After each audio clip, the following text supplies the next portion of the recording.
Hello my dear students, मैं हूं अरुण चौधरी और आप देख रहे हैं एसी स्टडी पॉइंट। तो बच्चों, आज की क्लास में हम एनसीईआरटी क्लास 8 मैथ्स के एक नया chapter number 3 understanding quadrilateral start करने वाले हैं। इससे पहले क्लास में हमने चैप्टर 2 के जो लास्ट एक्सरसाइज थी वो हम कंप्लीट कर लिए थे और आज हम स्टार्ट करेंगे नया चैप्टर जिसका नाम है अंडरस्टैंडिंग क्वाड्रिलैटरल। तो बच्चों, स्टार्ट करने से पहले आपसे एक रिक्वेस्ट है कि अगर आप इस चैनल पे नए हैं और अभी तक इस चैनल को सब्सक्राइब नहीं किया है तो फटाफट से इस चैनल को सब्सक्राइब कर दीजिए और बेल आइकन को भी प्रेस कीजिए ताकि आने वाली सारी वीडियो की नोटिफिकेशन आपको मिलती रहे। और वीडियो अगर अच्छा लगे तो लाइक शेयर भी करते रहिएगा। तो चलिए स्टार्ट करते हैं। आज का हमारा जो चैप्टर है अंडरस्टैंडिंग क्वाड्रिलैटरल। तो बच्चों, हमें चाहिए एक्चुअली क्वाड्रिलैटरल, तो हम क्वाड्रिलैटरल को समझना चाहते हैं इस चैप्टर में। तो क्वाड्रिलैटरल को समझने के लिए कुछ टर्म्स जो है उसे पहले हमें समझने की जरूरत है। तो हम ऐसे कह सकते हैं कि हमारा इंट्रोडक्शन वीडियो है इस चैप्टर का, उसके बाद हम एक्सरसाइज में जाएंगे। लेकिन हमें ये चैप्टर को समझने से पहले कुछ जो टर्म्स है उसे समझना बहुत जरूरी है ताकि आप एक्सरसाइज की प्रॉब्लम को हैंडल कर सके। तो सबसे पहले देखिए, जब हम क्वाड्रिलैटरल पढ़ते हैं तो इस टर्म्स को हम डील करते हैं, जैसे कि ये प्लेन सरफेस। सबसे पहले बच्चों, प्लेन सरफेस होता क्या है? जिस तरह कि हम इसका डेफिनेशन अगर लिखना चाहें तो a flat surface which extend in all direction is called plane surface. आपके जो स्कूल में बैठते हैं, टेबल की जो सरफेस है वो प्लेन सरफेस है, पेपर की बुक की जो ऊपर वाली सरफेस है वो प्लेन सरफेस है। तो इसका हम डेफिनेशन क्या है कि which extend in all direction, it extends in all direction, plane होगा और चारों तरफ वो फैला होगा, तो उसे हम प्लेन सरफेस कहेंगे। अगर एक एग्जांपल देना चाहें तो प्लेन क्या, paper is a common example of plane surface. एक पेपर अगर हम लेते हैं, एक शीट ऑफ पेपर, उसके ऊपर वाले को अगर हम देखते हैं तो वो प्लेन सरफेस कहलाएगी और ये एक्सटेंड हो गई है चारों तरफ से। ठीक है। उसके बाद अगर दूसरे टर्म से जो है हम उसे देखें तो प्लेन कर्व क्या, प्लेन सरफेस से रिलेटेड है प्लेन कर्व। प्लेन कर्व से रिलेटेड है क्या, हमारे जो प्लेन क्लोज कर्व, एक के ऊपर एक डिपेंड कर रहा और रिलेटेड है, इसलिए मैंने सिक्वेंशियली लिखा है। तो देखिए, हम जो प्लेन कर्व क्या है, curve made on plane surface without lifting pencil and without retracing any portion. तो क्या बच्चों, ये डेफिनेशन है, आप तो इसे याद करोगे, लेकिन उसका मतलब क्या है? Curve made on plane surface, एक ऐसा कर्व जो कि प्लेन सरफेस में बना होगा। प्लेन सरफेस क्या है मैंने आपको पहले ही बता रखा है, प्लेन सरफेस में बना होगा और ऐसा कर्व बना होगा जिसे बनाने के लिए हम एक बार भी पेंसिल या पेन को हम उठाएंगे नहीं, बिना उठा के हम एक बार में ही बनाएंगे, without lifting pencil and without retracing any portion क्या ऑफ दैट फिगर। हम जब सर ये बनाएंगे, इस फिगर को बनाएंगे हमारे जो प्लेन कर्व को, तो ऐसा हम फिगर बनाएंगे जो कि प्लेन सरफेस के ऊपर हुआ होगा, पहला कंडीशन। दूसरे कंडीशन, हम उसको जब बनाएंगे, ड्रॉ करेंगे तो एक बार भी पेन या पेंसिल को कभी भी हम उठाए नहीं रहेंगे। ठीक है, एक बार में ही हम बनाए होंगे। तो थर्ड कंडीशन क्या होगा कि ये हम कभी भी उसे इंटरसेक्ट नहीं करेंगे, उस पिक्चर को ड्रॉ करने के लिए हम कभी भी क्रॉस नहीं करेंगे कोई लाइन को। ठीक है, तो इस तरह का फिगर को हम बोलते हैं प्लेन कर्व। जैसे कि मैंने यहाँ एक ड्रॉ किया है, ये एक कर्व बनाने के लिए मैं जब इसे बनाया, यहाँ पर ड्रॉ किया, तो मैंने प्लेन के ऊपर बनाया, पहला कंडीशन, और एक बार भी मैं इसे ड्रॉ करते वक्त पेंसिल को या पेन को मैं उठाया नहीं है। ठीक है, एक बार में ड्रॉ किया और कोई भी लाइन या कोई भी कहीं से भी मैं इसे इंटरसेक्ट नहीं किया हूँ, कट नहीं किया हूँ। तो ये हमारा एक एग्जांपल हो गया प्लेन कर्व के। इसी तरह ये भी, इसे ड्रॉ करने के लिए मैं एक बार में यहाँ से यहाँ ड्रॉ किया, एक बार भी पेंसिल को उठाया नहीं, प्लेन के ऊपर ही ड्रॉ किया है और कहीं से भी इंटरसेक्ट नहीं हुए हैं। तो ये भी एक प्लेन कर्व के एग्जाम्पल हैं। अच्छा, ये वाली देखिए, मैंने इसे भी जब ड्रॉ किया, यहाँ से ऐसे ड्रॉ किया, तो एक बार में ही ड्रॉ किया, प्लेन के ऊपर ड्रॉ किया और कहीं से भी इंटरसेक्ट नहीं हुआ है। तो ये हमारा हो जाता है प्लेन कर्व। अच्छा, इससे रिलेटेड आगे हम देखते हैं प्लेन क्लोज कर्व और सिंपल कर्व भी हम इसे बोलते हैं। प्लेन क्लोज कर्व, ये प्लेन कर्व जो क्लोज होगा वही प्लेन क्लोज कर्व होगा, जो प्लेन कर्व क्लोज है उसे ही हम प्लेन क्लोज कर्व बोलेंगे। तो यहां पर देखिए, it is a plane curve which is close, एक प्लेन कर्व तो होगा, प्लेन कर्व किसे बोलते हैं, इससे ऊपर वाली देखिए मैं बोला था आपको एक के ऊपर यहाँ पर प्लेन सरफेस, यहाँ पर प्लेन सरफेस का यूज किया गया देखिए प्लेन कर्व के लिए। प्लेन कर्व, यहाँ पर प्लेन कर्व जब हम पढ़ लिए तो प्लेन क्लोज कर्व में प्लेन कर्व का इस्तेमाल किया गया, माने एक के ऊपर एक डिपेंड कर रहा, तो आप सिक्वेंशियली इसे याद करते रहेंगे। तो ये देखिए इसे हम प्लेन कर्व भी बोल सकते हैं, प्लेन क्लोज कर्व भी बोल सकते हैं, और कहीं कहीं बुक में प्लेन कर्व भी है। तो प्लेन कर्व का मतलब क्या है, एक ऐसा कर्व जो कि क्लोज हुआ होगा, वो प्लेन कर्व होगा और क्लोज हुआ होगा। तो देखिए ये भी एक प्लेन कर्व है। किस लिए प्लेन कर्व है, क्योंकि इसे बनाते समय मैंने एक बार भी पेंसिल को उठाया नहीं है, एक बार में ही बनाया, यहाँ पर भी बनाया। और दूसरा कंडीशन क्या है, ये क्लोज है, कहीं से भी खाली नहीं है, गैप नहीं है। तो ये हम इस तरह का फिगर को हम बोल सकते हैं प्लेन क्लोज कर्व और सिंपल कर्व। मतलब कि इस फिगर को ड्रॉ करते वक्त एक बार भी पेंसिल या पेन को उठाना नहीं है, प्लेन के ऊपर ही ड्रॉ करना है और क्लोज होना चाहिए। जिसे यहाँ पर देखिए खुला है, तो ये प्लेन क्लोज कर्व नहीं है, प्लेन कर्व है लेकिन क्लोज कर्व नहीं है, ये प्लेन कर्व है क्योंकि यहाँ पर ये क्लोज है। अच्छा, उसके बाद हम देख लेते हैं, अब आते हैं पॉलीगॉन। पॉलीगॉन भी आप पहले से थोड़े बहुत समझ रखे हैं, ठीक है, लेकिन पॉलीगॉन क्या है, एक ऐसा एक simple close curve made up of only line segment is called polygon. मतलब पॉलीगॉन क्या है, देखिए यहाँ पर प्लेन क्लोज कर्व, यहाँ पर भी देखिए ये क्लोज कर्व का बात किया गया, देखिए क्लोज कर्व का बात किया गया, ठीक है, इसके ऊपर ये डिपेंड है। तो एक ऐसा कर्व जो बना होगा, क्लोज होगा, प्लेन के ऊपर होगा, प्लेन कर्व होगा, लेकिन वो सिर्फ लाइन सेगमेंट से ही बना होगा। यहाँ पर देखिए ये वाला जैसे हम बोलेंगे तो ये पॉलीगॉन नहीं कहलाएगा, क्योंकि क्लोज तो है, प्लेन के ऊपर भी है, क्लोज कर्व भी है, लेकिन लाइन सेगमेंट से बना नहीं है। ये वाला देखिए लाइन सेगमेंट से बना है तो इसे हम पॉलीगॉन कह सकते हैं, ये लाइन सेगमेंट से बना है तो पॉलीगॉन कह सकते हैं, क्लोज भी है। तो यहाँ पर इसका सही डेफिनेशन क्या है, a simple close curve made up of only line segment. Close curve हुआ होगा, कहीं से भी खाली नहीं रहेगा, और ये लाइन सेगमेंट से बना होगा। तो यहाँ पर मैंने कुछ एग्जांपल ड्रॉ किया, देखिए ये भी एक हमारे जो पॉलीगॉन है, किस लिए पॉलीगॉन है, क्योंकि इसे ड्रॉ करते वक्त एक बार भी पेंसिल या पेन को उठाया नहीं गया है, प्लेन के ऊपर ही ड्रॉ किया गया है, और ये क्लोज है और ओनली लाइन सेगमेंट से बना है। ये सारे कंडीशन बच्चों आप थोड़ा ध्यान दीजिएगा। यहाँ पर देखिए लाइन सेगमेंट से बना है, प्लेन के ऊपर बना है, प्लेन कर्व है और क्लोज है, तो ये भी एक प्रकार के हमारे पॉलीगॉन है। ये भी देखिए ओनली लाइन सेगमेंट है और क्लोज है तो प्लेन कर्व है, ये भी लाइन सेगमेंट से बना है, क्लोज है, तो ये भी एक पॉलीगॉन है। तो अब आते हैं पॉलीगॉन समझने के बाद टाइप्स ऑफ पॉलीगॉन्स, ठीक है, पॉलीगॉन्स भी बहुत प्रकार के होते हैं। तो पॉलीगॉन्स को भी कितने सारे कैटेगरीज में आपके क्या डिवाइड किया गया वो हम देख लेते हैं। तो पॉलीगॉन्स को जिस तरह से मैंने यहाँ पर आपको बताया कि polygon is made up of line segment, made up of line segment. तो अगर लाइन्स में मिनिमम कितना लाइन सेगमेंट चाहिए एक क्लोज फिगर बनाने के लिए, 2 लाइन सेगमेंट से तो हम क्लोज फिगर बना नहीं सकते हैं, मिनिमम हमें 3 लाइन सेगमेंट चाहिए एक क्लोज फिगर को बनाने के लिए, लाइन सेगमेंट। तो अगर हम ऐसा फिगर बनाएं जिसमें कि 3 लाइन सेगमेंट का इस्तेमाल किया गया हो, उसे हम बोलेंगे ट्राइंगल।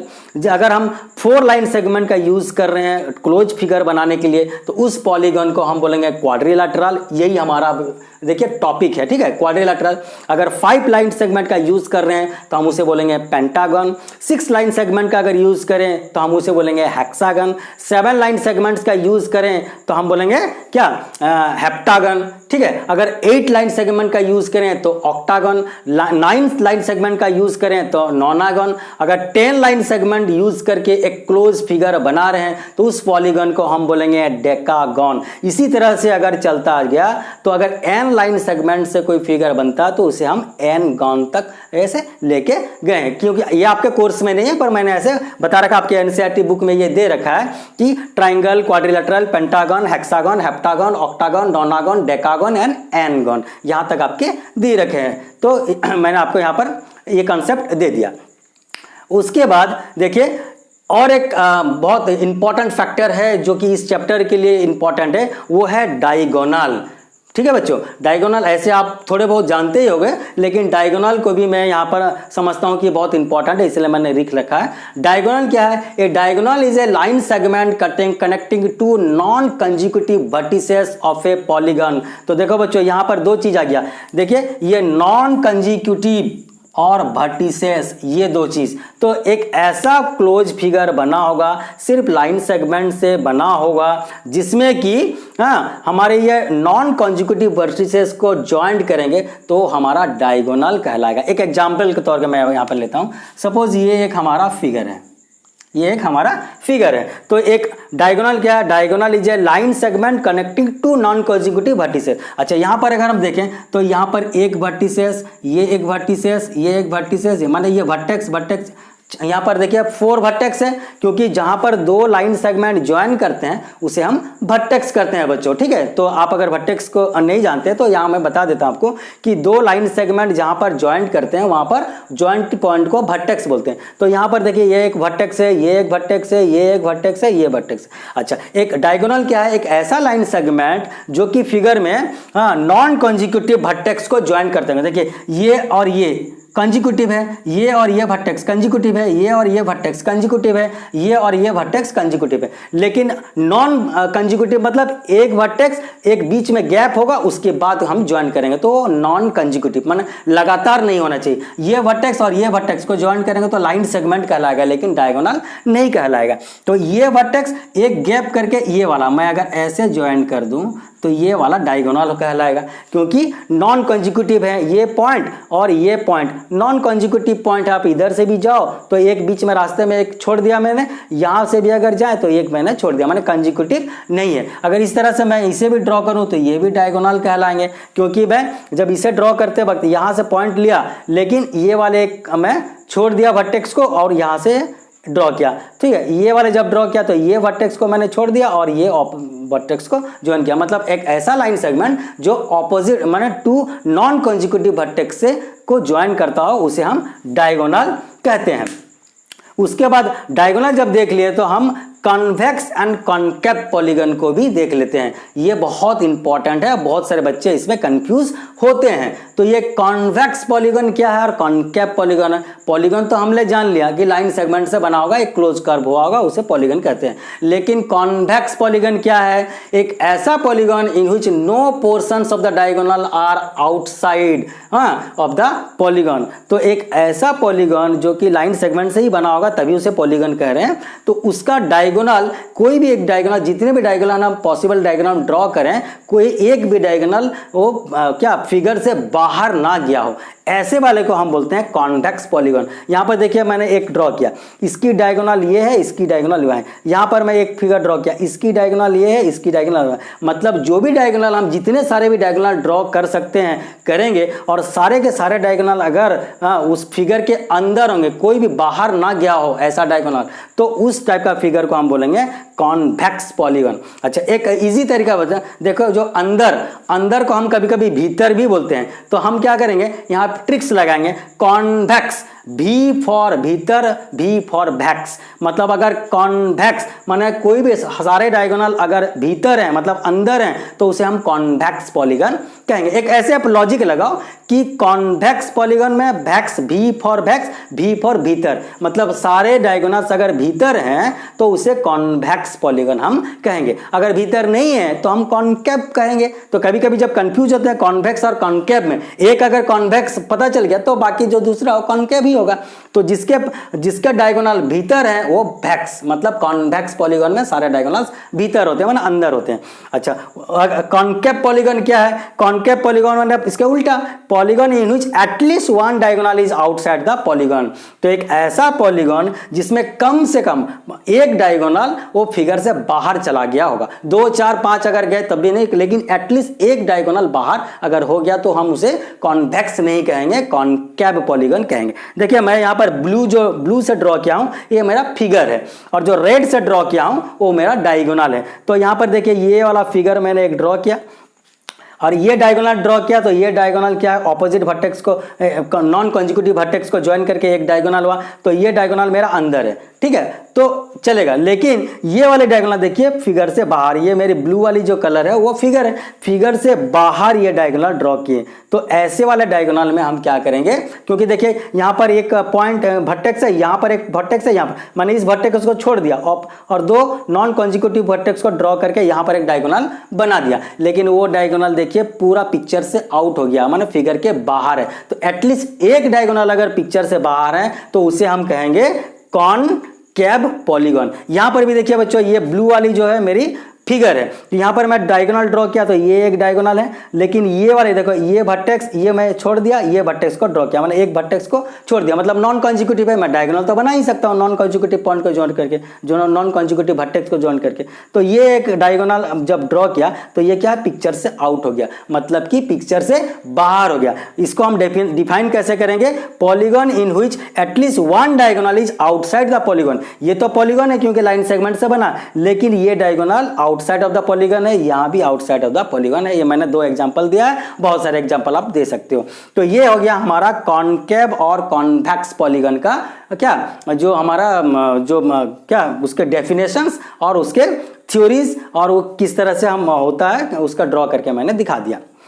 तो इसका कंसेप्ट शायद आपको क्लियर हो गया होगा।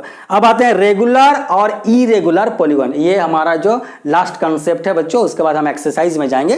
तो रेगुलर पॉलीगॉन और इरेगुलर पॉलीगॉन, पॉलीगॉन हमने समझ लिया, कॉन्वेक्स कॉनकेव पॉलीगॉन भी समझ लिया। अब रेगुलर पॉलीगॉन क्या होता है, it is a polygon which is equilateral and equiangular, that is known as हमारा क्या रेगुलर पॉलीगॉन। तो एक ऐसा पॉलीगॉन, देखिए एक पॉलीगॉन हम लोग बहुत प्रकार के बनाए, ऐसा पॉलीगॉन बना होगा जिसमें जो लाइन सेगमेंट से बनेगा तभी पॉलीगॉन है, और वो लाइन सेगमेंट क्या हुआ होगा, ऑल लाइन सेगमेंट इक्वल होगा, उसके ऑल एंगल्स भी इक्वल होंगे। तो रेगुलर पॉलीगॉन एक ऐसा पॉलीगॉन है जो कि लाइन सेगमेंट से बना होगा, जितने भी लाइन सेगमेंट होंगे सारे लाइन सेगमेंट सेम होंगे। अगर मैं 5 सेंटीमीटर वाले बना रहा हूं तो ऑल साइड्स 5 सेंटीमीटर हुए होंगे। अगर मैं एंगल मेरे अगर एक एंगल अगर 50 है तो सारे एंगल 50 होते होंगे। तो इस तरह का पॉलीगॉन को हम रेगुलर पॉलीगॉन कहते हैं। एक बार और, रेगुलर पॉलीगॉन क्या है, it is the polygon which is equilateral, equilateral मतलब ऑल साइड सेम हुआ होगा,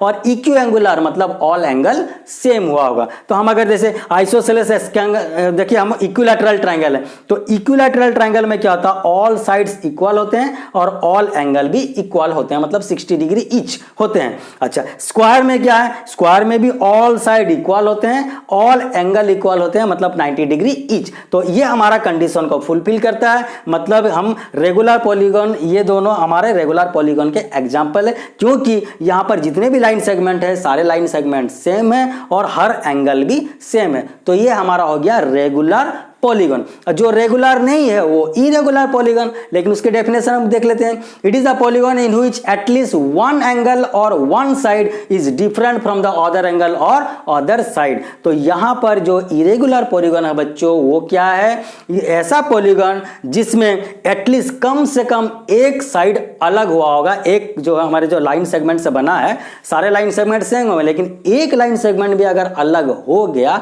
तो वो इरेगुलर पॉलीगॉन कहलाएंगे। ऑल एंगल सेम है लेकिन एक एंगल अगर अलग हो गया तो उसे हम इरेगुलर पॉलीगॉन कहेंगे। या तो एक साइड या तो एक एंगल अगर डिफर हो गया बाकी एंगल और बाकी साइड से तो इरेगुलर पॉलीगॉन कहलाते हैं।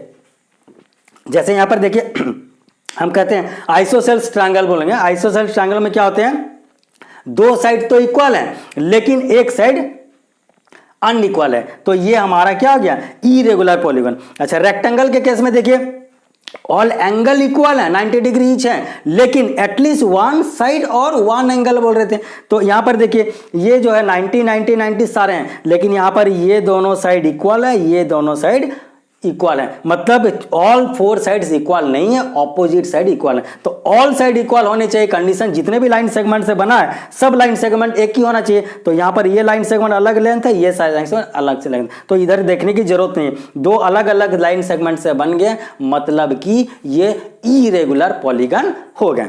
तो बच्चों मैं समझता हूं कि आज की जो हमारे इंट्रोडक्शन क्लास थी, इंट्रोडक्शन क्लास में हमने क्या देखा, plane surface, plane curve, plane close curve और सिंपल कर्व भी इसे बोलते हैं, क्लासिफिकेशन ऑफ पॉलीगन देखें, ट्राइंगल, क्वाड्रिलेटरल, पेंटागन, ये जो हेक्सागन, हेप्टागन ये देखें, उसके बाद diagonals, convex polygon, concave polygon, regular और इरेगुलर पॉलीगन, जितने भी कंसेप्ट्स बुक के अंदर थे सारे मैंने एक बोर्ड में बना के आपको नोट्स फॉर्म में दे दिया, इसे आप अच्छे से नोट करेंगे। अच्छा, इसके बाद हम क्या करेंगे, जो एक्सरसाइज की जो प्रॉब्लम्स है वो हम सॉल्व करेंगे। तो बस आज के लिए इतना ही। Thank you very much.